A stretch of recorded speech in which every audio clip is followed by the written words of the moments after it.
January 18th, officers and correction workers swarm the Lewis prison complex.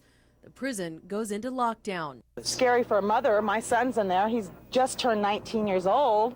You know, what's going to happen next? It would become the longest standoff in U.S. history. Inmate kitchen worker overpowered one of our correctional officer staff and eventually made his way over to a tower area, was joined by one other inmate. 3 people were injured in that takeover, 2 others taken hostage.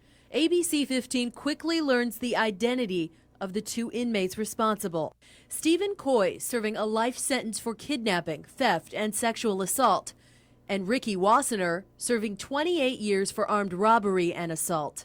ABC 15 learns Coy was dressed partially in guard clothing and that the 2 are armed with an AR-15 assault rifle like this one. Sources telling ABC 15 Wassenaar is likely the leader. It wouldn't be until almost 2 full days later that we actually see the hostages, a critical confirmation. Take a look at the observation deck. Each hostage is brought in clear sight. And they are as they represented themselves to be. They appeared to be okay. The next day, a small cloud of smoke is spotted, an indication the officers could be moving in. Turns out to be a gas canister thrown from the tower by one of the inmates. I think that that's a part of the volatile, sort of sometimes peaks and valleys of a negotiation. The canister not prompted by anything, nor did it trigger any action by negotiators. ABC 15 learns the inmates aren't asking for anything, and this could all be a play for notoriety. ABC 15 learns the negotiations are modeled after the negotiations in the 1993 Lucasville riots, time increasingly an asset. And as long as we are talking, we are hopeful of reaching a peaceful resolution of a very difficult situation. Sniper team, you copy? I copy that. Negative. We'll double confirm though. Chris, can you say anything? Negative. Sniper 1 negative on any weapons on the rooftop. Then a critical juncture, Thursday, January 22nd. ABC 15 learns an agreement was made overnight. A jubilant command center turns somber when something goes wrong in the final minutes. The surrender agreement is off. The standoff enters its 5th day. Good evening, I'm Amy Troy. Breaking news to tell you about one of the 2 officers held hostage since early Sunday is free. But then the male officer is released. He climbs down 3 stories on a ladder in exchange for packages requested by the hostage takers. The inmate, as part of that agreement with us, held steady the ladder so that the correctional officer could ascend safely. ABC 15 captures the exclusive video of the male corrections officer as he's transported to the hospital. The female corrections officer is now the sole hostage. It's a very emotional time for us, but our goal all along and our single-minded resolve is for the release of both of those correctional officers.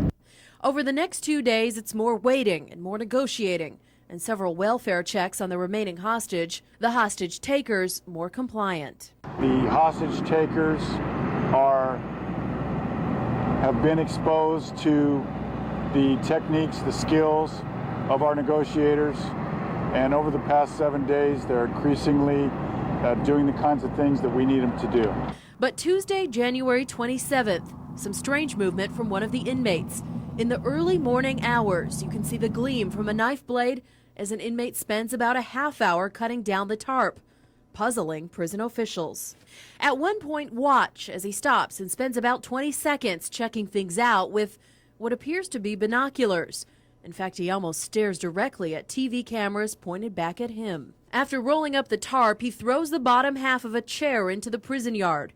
The rooftop of the tower then is quiet for several hours.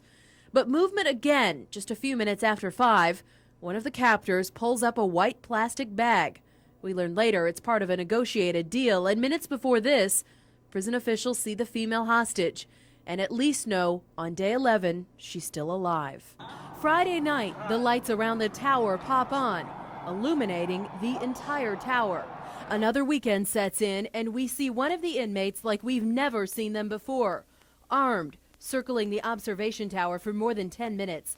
Officials say it's not a sign negotiations have broken down, nor that the hostage was harmed. Officials get another welfare check. There are certain things that they are attuned to that tell them by her voice, by knowledge of her actions or viewing her actions, what her condition is. The final day, the hostage shows her head above the tower's structure hatch, an important confirmation she is able to move on her own accord.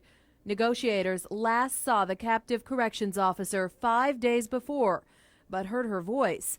Then one of the inmates fires into the air, the weapon called a non-lethal crowd control weapon, possibly something like a beanbag bullet. Katie Rammel, ABC 15 News, your Valley News leader.